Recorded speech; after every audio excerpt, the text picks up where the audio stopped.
That's why I don't get your point about the pressure not necessarily being a factor. I think it absolutely is. Because they've dealt with pressure. I don't want to use a cliche. Leeds fell apart. Well, yeah, it's not I predict a riot, is it? It's I predict a bottling. That's what it is. Oh, no. That's getting clipped. Hello and welcome to the Second Tier Podcast. I'm Ryan Dilks and I'm joined by the Crescencio Somerville to my Adam Armstrong. It's Justin Peach. Good day to you, Ryan. Justin Peach. We are here live at Wembley for the Championship playoff final. We are speaking to the listener directly from the press box after what was a breathtaking final. It really was a breathtaking final. And I know it was a 1-0, so it fits that cliched Wembley playoff final fixture result, but it really was one of those chess matches, really. It was a chess match of a football match, I would say. Yeah, I think that's a good summary of it. I mean, just the atmosphere here today has been insane. Both sets of fans truly turned up for it. Of course, one set of fans were much more louder than the other for understandable reasons, but I tell you what, the noise was just deafening at times here, wasn't it? Yeah, and I think that's one thing you really do need to appreciate as well, is that you're watching on the TV, you don't get a full sample of the atmosphere. That's a big, big thing. And being here, being in the press box, you really do. You feel the tension, you feel the excitement, you feel the nerves, but also you feel the joy when that final whistle came. When that final whistle came, my goodness. Yeah, I felt that joy. It was in my face, as was the opposing side. I was going to say, but also it's like you're looking over to the Leeds fans, you just like, it's a side eye look where it's like, oh, it's a bit awkward. Yeah. Let's just go back to the Southampton fans. Yeah, it's something else, isn't it? It's like GCSE results day where you're looking at some sections where there's clear delight and then there's others where you're just like not trying to make eye contact with them. But welcome to the number one Championship podcast, the Second Tier. Thank you for joining us wherever you are. This is, of course, our final show of the regular Championship season. If you've enjoyed listening to us over the course of the season, then please leave us a 5-star review on whatever podcast app you're listening to us on. Helps the show grow and makes it even easier for more listeners to find us again next season, because we're not stopping anytime soon, ladies and gentlemen. Let's go and talk about the game then itself. Of course, it finished Southampton 1, Leeds United 0. I mean, what were your first feelings from the game just as soon as it ended? As soon as it ended was, wow, what a performance from Southampton. I think that's the most direct way I can put it, because they performed well. They performed admirably. They performed in a completely the opposite way I expected them to. And the game went in a completely direction I expected it to. I was expecting a comfortable Leeds win. I was expecting an early Leeds goal. Leeds did come out of the traps quite quickly, but Southampton, they absorbed that pressure and they looked comfortable. Yeah, I heard one person in the press box behind me say that was the most un-Southampton of Southampton performances of the season, which I think is a really good summary. Southampton were really good. I think they were a bit slow at times, but they just had a game plan and they executed it perfectly. That's it. When you slow the game down, which again is not really like Southampton. I know in possession sometimes that naturally happens for them, but they slowed the game down quite naturally, managed it really well. It was almost a lesson in how to control a game without possession, which is quite remarkable for a Russell Martin side. Yeah, I think the thing is, Southampton, they knew what the occasion was and they arrived, didn't they? They knew what they had to do and they did it really well. I mean, Southampton were more than happy to just take the sting out of the game, and we'll talk more about Leeds shortly, because I think there's definitely a sense that this was the kind of Leeds performance that Leeds United fans didn't want at all. Yeah. But when Dan James's volley crashed onto the bar and came flying down, and for a brief moment we've got a really good position here. We had a great position of it. We were directly behind it. We saw Alex McCarthy in the Southampton goal completely all at sea. He's a big guy. He's a big guy as well. And you just thought, oh my God, they've done it. They've pulled a rabbit out of the hat, out of nowhere. Yeah. But the funniest bit was hearing Justin Peach on my right-hand side screaming as it crashed down into the ground. Almost like a fan in that regard as well, because it was such a well-hit shot. And it's one of those moments in the game where you just think, there's no way this is going to sit upright for him, and then he pulls his leg back and makes contact with the ball, and it crashes off the ball. Oh my God! It was beautiful. It was a wonderful, wonderful moment, but unfortunately, didn't go Leeds' way. No, unfortunately, it didn't. And the goal came from Adam Armstrong, who fired Southampton ahead in the 24th minute. What were your takeaways from that goal, Justin, because my first thought was, how on earth has he got that much time and space? It was incredible. It was really interesting as well, because it was almost like, oh shit, Adam Armstrong's through. Yeah. It was that sort of moment, and then I'm sort of looking at the linesman, and of course we had VAR today, and I was expecting VAR to rule it out, but then you watch the replay back, and it's like, oh, Archie Gray's as deep as you can be, and then I can't remember who the other defender was, but they were, those two players essentially playing Adam Armstrong on side. But that's what Adam Armstrong does. He gets in between defenders, he creates space for himself, and he only needs, brilliantly, he only needs one chance, which is not what you can say of Adam Armstrong of old. But yeah, it was a really great finish, an incredible finish in a big moment. The composure at Wembley to do that. Again, Adam Armstrong of old would have missed that, would have hit the post, would have gone wide, but it was a beautiful finish in the bottom corner. Yeah, considering, what he's done this season, he's the last person you want to give that much time and space to, isn't he? That's a very good point. He's scored a lot of goals. The most goal contributions in the whole of the Football League this season. He's done that for a reason. Give him time, lads. Yeah, and then, the ball from David Brooks as well was fantastic. Yeah, it was just that one split second, and that's decided so many playoff finals over the years, hasn't it? That one lapse in concentration from two Leeds players in this case, and it's cost them. And Adam Armstrong gets himself a moment which will live with him for the rest of his career, I imagine. Exactly. Because you've got to remember as well, Justin, when he was in the Premier League with Southampton, he's really struggled. He's scored by far many more goals at Championship level than he has Premier League level. He's not scored that many. I think it's just 4 off the top of my head. That may not be entirely correct, but it's around that ballpark, considering he's had 2 seasons in the Premier League as well. And I believe I'm right in saying as well, back in the summer, he was nearly sold to Ipswich. He was, yeah. And here he is, he's had this ridiculous season, and now he's got Southampton in the Premier League. That's quite some story, isn't it? It is an incredible story, and I think one thing you've got to praise again about Russell Martin is how he's utilised Adam Armstrong, because he's not been a number 9. He's almost played as a right-sided striker, a left-sided striker. He's played centrally as well. He's been very fluid, very flexible, and I think that's credit to Russell Martin for utilising him in such a way. Because again, if I'm going to criticise Russell Martin, it's because of certain tactical flaws that he's displayed this season. Yeah. But he tactically got it right, and the way he's got more out of players this season, especially Adam Armstrong, deserves a lot of credit. Yeah, it really does. I really also enjoyed Adam Armstrong celebrating too early.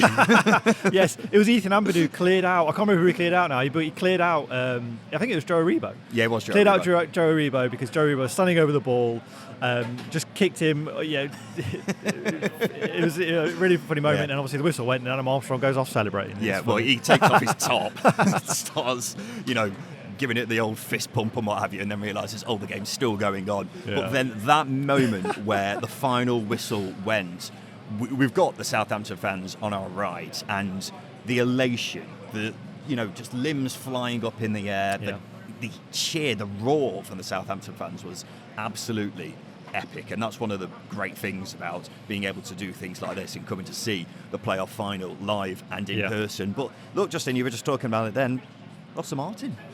He's done it. He's had plenty of stick this season. It's fair to say, even from Southampton fans. Probably mostly from Southampton fans as well. And this is it. This is what he's done. And he's had times this season where he was reportedly set to be sacked. Think back to that disaster spell they had in September where they were awful, weren't they? And he looked like Russell Martin could be in serious danger. Then the 25-game unbeaten run, then, going off the rails after that unbeaten run ended. And despite all the pressure and all the criticism he's had this season, he's the man who's delivered the Premier League to Southampton. Well, I think that's the remarkable thing is that almost several turnarounds, really, because obviously there's that. The form in August they were displaying wasn't great. They were winning games, but performances weren't fantastic. They weren't up to scratch. They were conceding a lot of chances. That came to roost in September when they conceded 5 to Sunderland and 4 to Leicester. And then they went on that unbeaten run. They went on that unbeaten run and started chipping away at results. And I think that's where the confidence really grew with this Southampton side. And then it was a scenario towards the end of the season where started conceding goals again. Almost the things that were happening earlier on this season started happening again. But the way they put away West Brom in the playoff semi-final, the way they managed Leeds in the final, I think Russell Martin again, deserves an enormous amount of credit. And again, it gives me that sort of confidence that maybe this Southampton side can thrive under Martin in the Premier League, because tactically they were super brilliant about the ball, so well organised. That right hand side of Walker-Peters, Smallbone, and David Brooks, before he came off, they managed the game brilliantly, and Crescencio Somerville was absent because of that. Yeah, I think that's the main takeaway with Russell Martin. He's won Southampton this game. Yeah, Adam Armstrong, to keep his composure in that moment, was excellent, but Southampton, the reason they won was because of Russell Martin's game plan. Yeah. And while, we've given him plenty of stick this season, loads of other people have given him plenty of stick this season, he had a tactical blinder here today. It's a one-off game. And that's Exactly. what you need to do. You need to play the game. You need to play the occasion. And he did that. I don't know if that's actually the phrase. I don't know. Play the game, not the occasion. Yeah, that sounds right. Yeah, but he did both, I thought. Yeah. Yeah. Yeah, he did. Okay. Yeah, well done. You got there in the well end. done, Russell. Yeah, there we go. But Justin, you've got to look at the flip side of this. Leeds United, they've now been in a record number of playoff finals without winning. Wow. 4 appearances, 4 defeats in 1987, 2006, 2008, 2024. There's actually another playoff defeat in there. That wasn't in the final, though. So, Leeds cannot get this playoff monkey off their back. The hoodoo remains. Yeah, it's crazy. Do you think the pressure got to them today? I don't think it's necessarily the pressure. I think it's the game plan. I think you've just got to really compliment the game plan that Russell Martin laid out. Sometimes it's not the intangibles. Sometimes it's just literally how well organised the opposition is, and Southampton were brilliantly organised. I'm not sure I agree with that, Justin, though, because a team can be, as organised as anything. When I'm looking at Leeds today, I didn't see anyone willing to take a risk. We talk about the attacking players so often, the likes of Somerville, Rutter, Nonto as well. None of them had a good game today. No. None of them did. I mean, Somerville was desperately quiet. I was actually shocked at how quiet he was, and the fact he was taken off in the 74th minute. The championship player of the season was taken off in the 74th minute of a game where they're losing 1-0. Yeah. If that doesn't say how shocking a game Crescencio Somerville had there, I don't know what does. But, it wasn't just him. Nonto didn't do much. Pirro was, he was basically a ghost on the pitch. Well, I think that's one of the problems you've got with Joel Pirro is he takes a lot of deep positions, doesn't he, in and around the box. And me being me, I want a big number 9 in that 18-yard box. You want to put in a deep, across from deep sometimes, just to mix things up and surprise defenders, opposition defenders. And Leeds never really did that at all. I think, in fact, the Daniel James chance came from a piece of scrappy play where Ethan Ampadu clears the ball out to the left-hand side, and there's a little bit more, scramble about the way Dan Jays approached the goal and took his shot.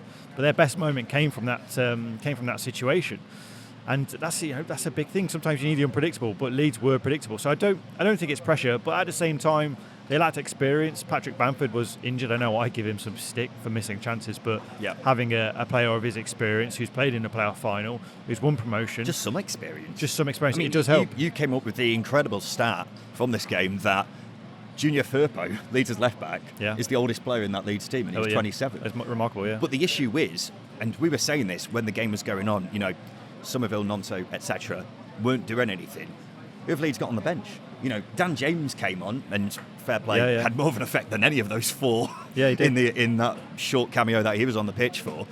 But then that's it. They didn't have anyone else. I'm just looking at the bench now for Leeds. I know I'm going to repeating things, but Liam Cooper, Jamie Shackleton, Sam Byron, Connor Roberts, all defenders. Yeah. All defenders by trade, aren't they? I know Shackleton's a bit more flexible, but then there's Dan James there, Joe Gelhardt, who are Dan James was the game changer. Joe Gelhardt's a youngster.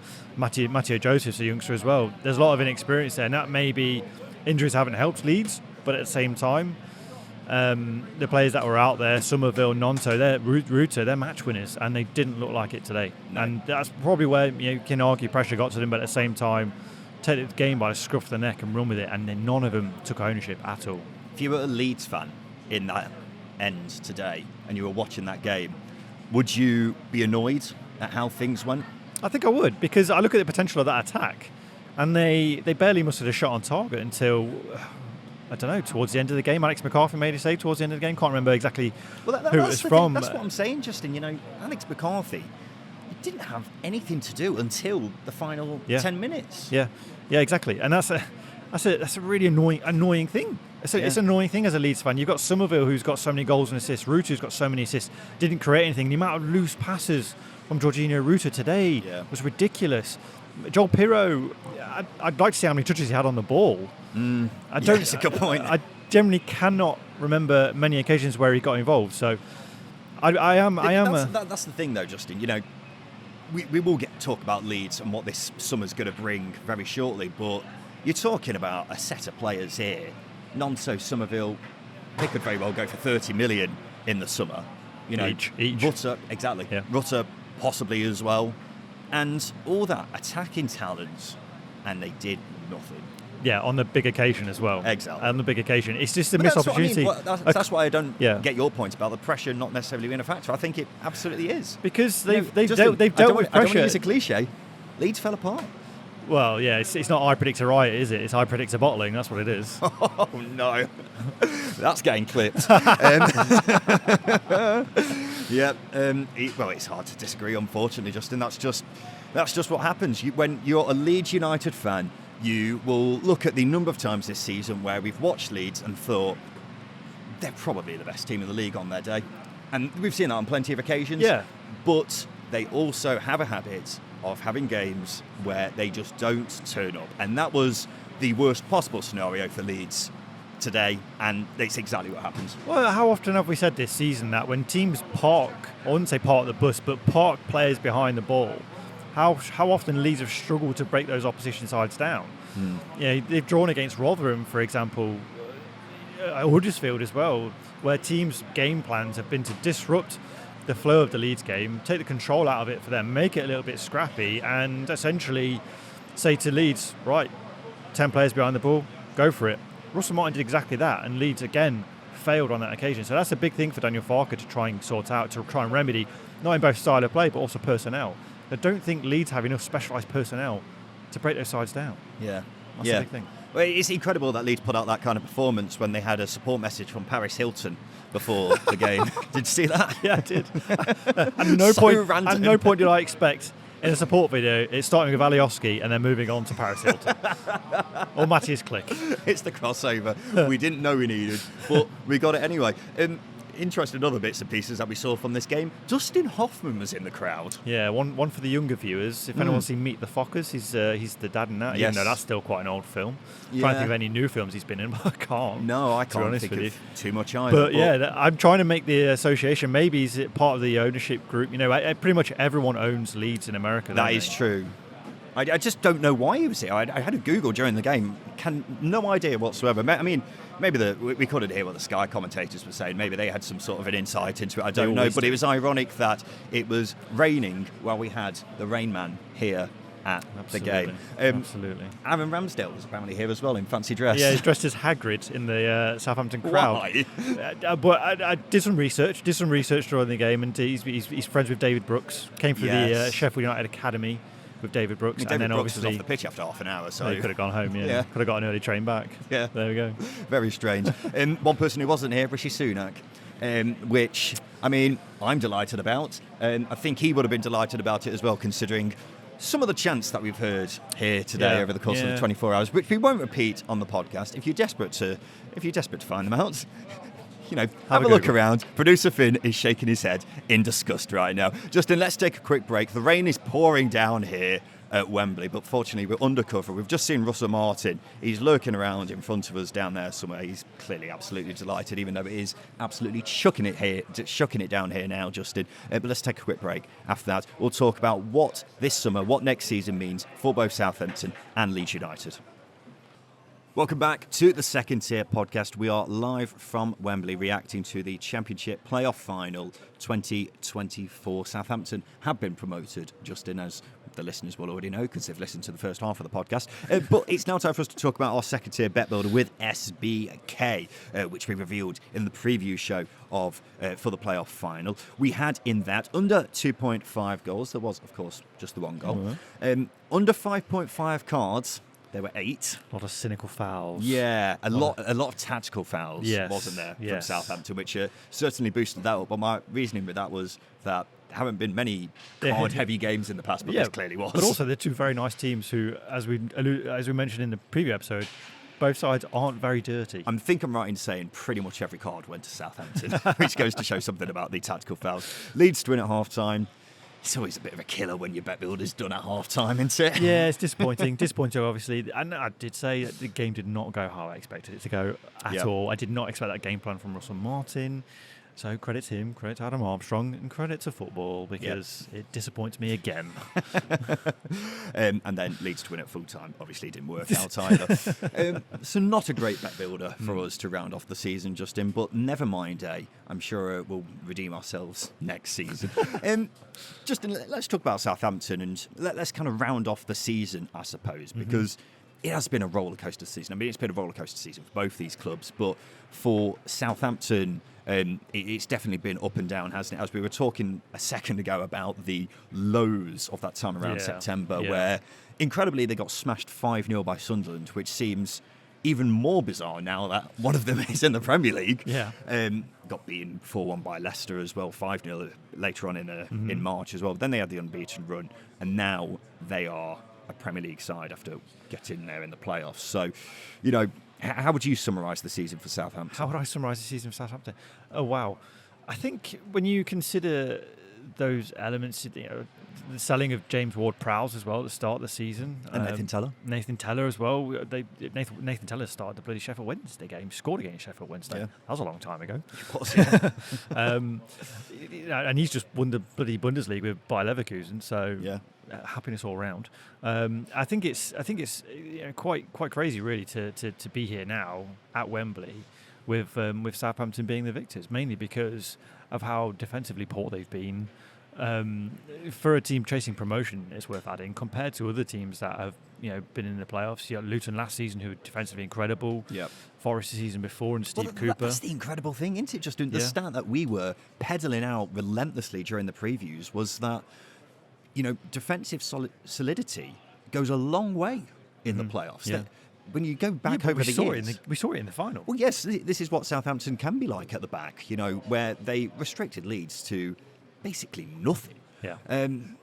But, for the vast majority of times this season, that's not been the case. And there have been a few games where they have conceded a lot of goals. We've just mentioned some of them there. I think there were a couple of others as well. But that just goes to show, how ridiculous this is. Well, coming to Wembley and being able to defend like that, having been a side who literally shipped 5 goals to, champions Leicester only a few weeks ago. How many teams have there been who have got promoted after losing 5-0 twice in a season? Well, again, just that shift in mentality is great. There was I know Russell Martin's flicked between a 4 at the back and a 3 at the back at times this season, but we saw it happen literally in the playoff final, where they would start with 3 at the back, switch to a 4 later on in the game. That ability to be flexible, it's just good coaching. And I know I've criticised Russell Martin a hell of a lot this season, but he really showed up in the final. And if he can do that on this occasion, then he certainly can do it in the Premier League. Do they deserve to be in the Premier League? Right, they won at Wembley. But based on the whole of the season, would you say that they've been the third best team? I don't think you probably would you? I don't think you could, but I don't think you could argue that for many playoff winning sides they've been the third best team. I think I wouldn't say the Premier League becomes a lottery. The playoffs become a lottery, but I certainly think that the best tacticians come out during the playoffs. And that's the winner there. And I suppose the next question is, how will Southampton do in the Premier League? I suppose the first question is about the manager, Russell Martin. I know we've spoken about him a lot here, but do you think he will be able to transfer his success into the top flight? I think a good example is we saw Vincent Kompany struggle. Weirdly, he's now got... That's the concern, isn't it? Yeah, well, seeing Vincent Kompany struggle to translate that style of play from the Championship into the Premier League, that was grating to watch. But again, we never saw Vincent Kompany have to adopt his style of play because it was so damn good in the Championship. It won them a title. Whereas we've seen Russell Martin have to do several things to remedy leaking goals, left, right, and centre. Almost they sacrificed the attack, because Adam Armstrong's shot on target was probably the most dangerous, most direct moment Southampton had during the 90 minutes against Leeds. So,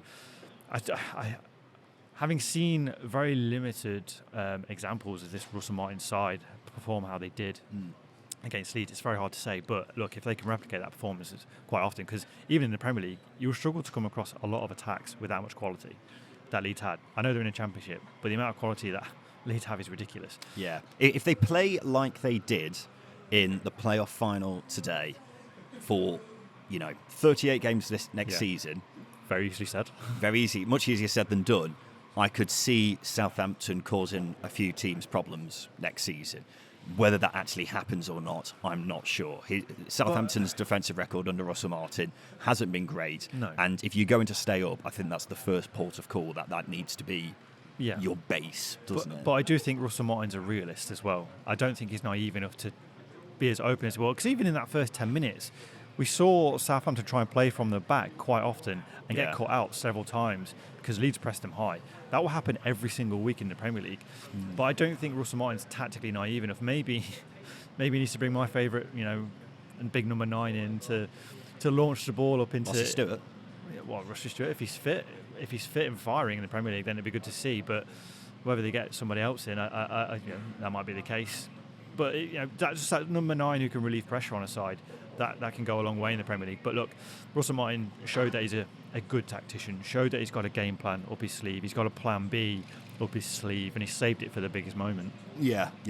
I think that's fair, Justin. I think I'd be very disappointed if we're stood here in a year's time looking back on Southampton's season and they've had a similar season to what Burnley have had, where everyone said, well, fair play to Russell Martin for having a style of play and sticking to it, but you've just been relegated with 16 points or something. My game like of Bayern Munich job next year, so you never know. Maybe you'll be thinking I'm best off sticking with that.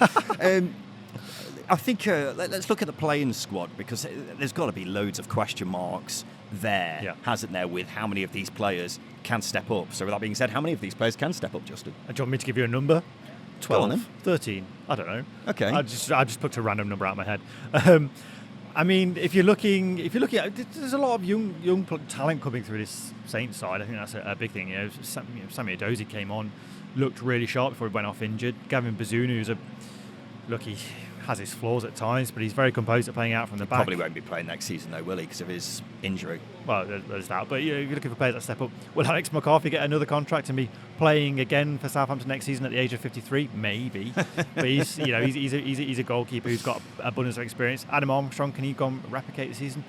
I'd like to see that. I'd like to see him try, because he's deserved that opportunity because of how brilliant he's been in the Championship this season. But I think the likes of Flynn Downs deserve a chance. Taylor Harwood-Bellis deserves a chance. Jan Bednarek, we know what he can do in the Premier League. Ryan Manning, probably a poor example of Ryan Manning, but you get my point. Yes, yeah. I mean, you mentioned Flynn Downs. The issue is he is only on loan, and now West Ham will know just how important he is to this Southampton team, and that they're going to have to fork out a lot of money for him now. But Taylor Harwood-Bellis is, I think, guaranteed to be there next season now, because I think that this promotion means that he's now officially a Southampton player. I think that's right off the top of my head. I mean, I'm looking at this Southampton team in front of me right now. Kyle Walker-Peters, yes, we know his Premier League quality. Taylor Harwood-Bellis, I would say, is Premier League quality. You know how big a fan I am of him. Flynn Downs, if they get him back, he's guaranteed Premier League quality. The rest of the team, I've got question marks. So if I think Will Smallbone's an underrated player who may possibly be able to step up. Adam Armstrong, that's the concern. After the season he's had, yes, but his record in the Premier League is just so poor that I wouldn't want to bank on him. Yeah, I think the point I'm going to make is Russell Martin's brought a lot of these players on. Adam Armstrong's had his best season in the Championship under Russell Martin. Will Smallbone's come on in leaps and bounds under Russell Martin. Kyle Walker-Peters has changed tactically under Russell Martin. Yeah. Taylor Harwood-Bellis, he wasn't as progressive a defender as he was under Vincent Kompany last season, but I feel like his game's come on because there's more of a streetwise aspect around him.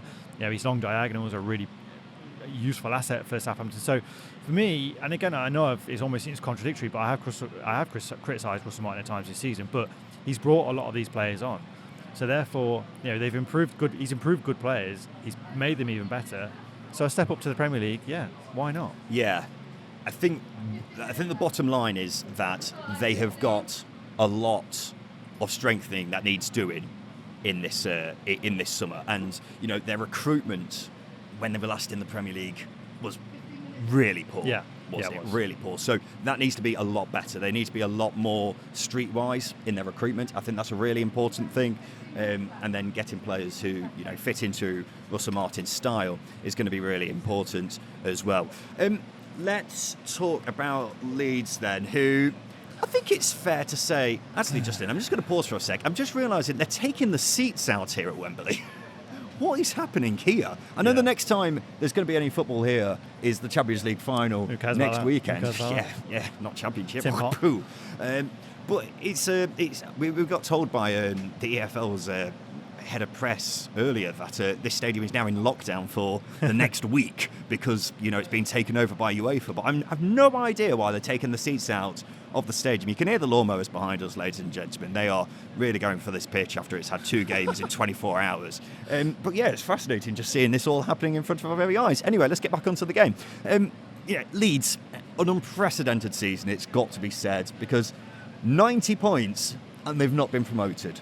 That is mind-blowing, isn't it? It's one thing not getting automatically promoted, not to even win the playoffs is insane, Justin. I know it's not the time to make a joke about Leeds because I imagine hopefully a lot of supporters will probably be listening to the podcast on the way back home, but it's a very Leeds way of not going up, isn't it? It so is. Oh my God, this may be the most Leeds United possible season.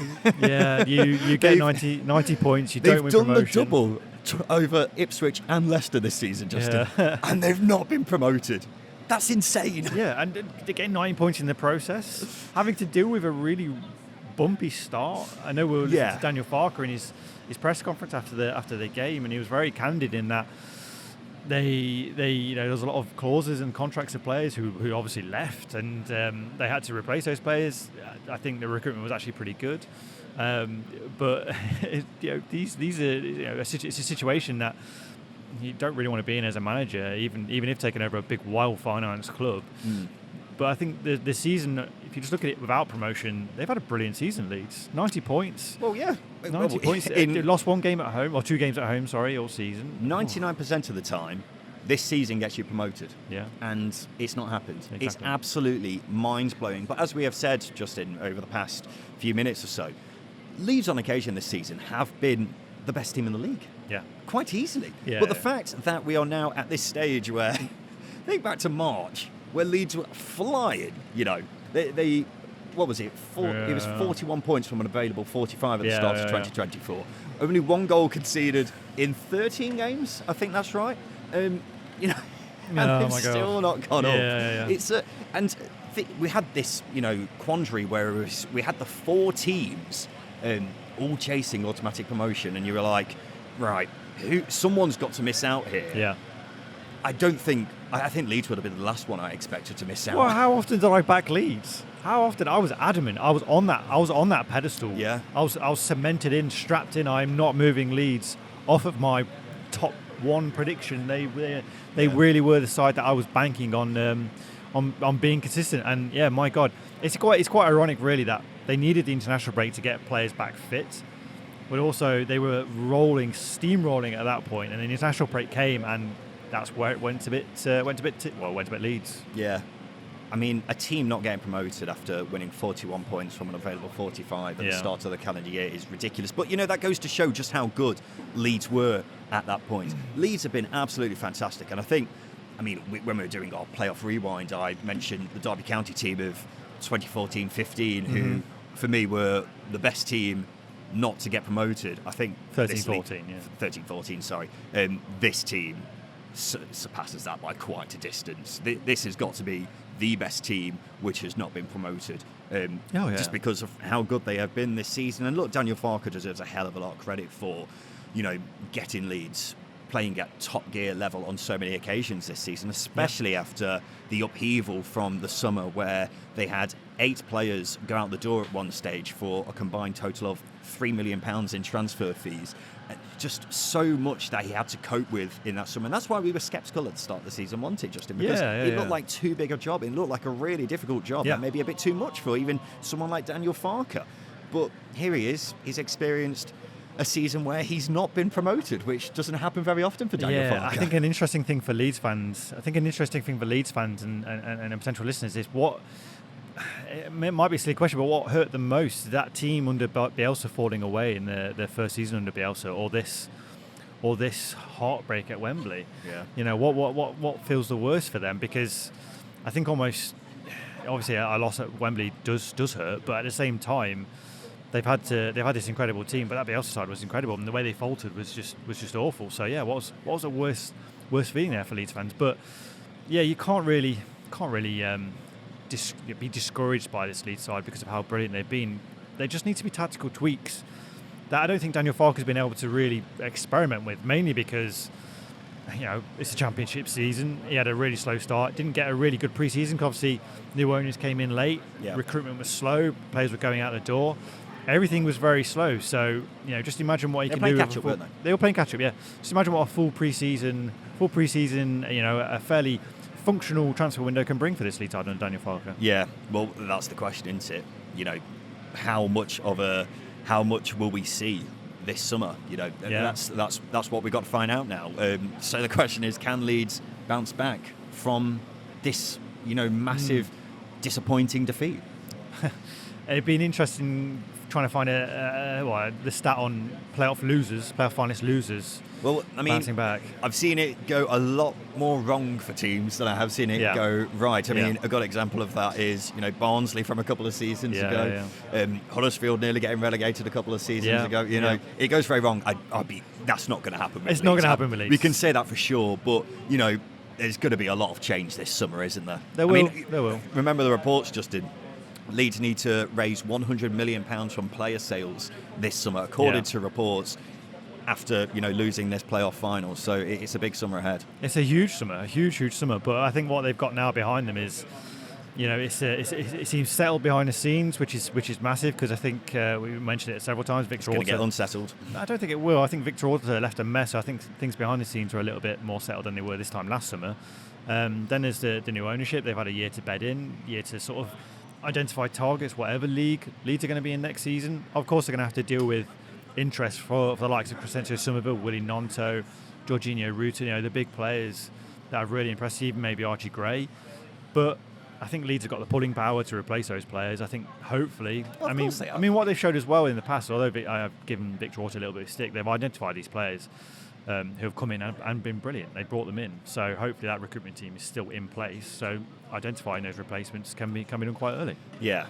I think that's fair. I think when we talk about the £100 million that Leeds need to raise this summer, you've got to remember so many of those players are out on loan.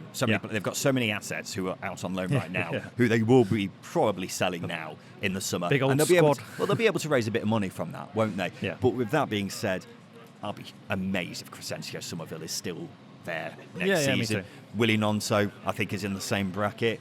I mean, Jorginho Ruta, I wouldn't be surprised to see a bit of interest in him as well. Archie Gray is obviously going to get a lot of interest because he is just an elite Joe young Rodon's talent. going back to Spurs potentially. Yes, exactly. I mean, they'd love to get him back. back. My God, but will that happen? Again. Yeah. I mean, it's going to be really difficult because there's going to be so much interest, and you've got to keep in mind, the old guard are moving on. Yeah. Liam Cooper is going to be leaving Leeds this summer more than likely because he's out of contract. You've got the likes of Patrick Bamford, who I've seen linked with moves away because Leeds just want to try and shift him off the wage bill. Well, they want to try and shift him off the wage bill, don't they? Big contract.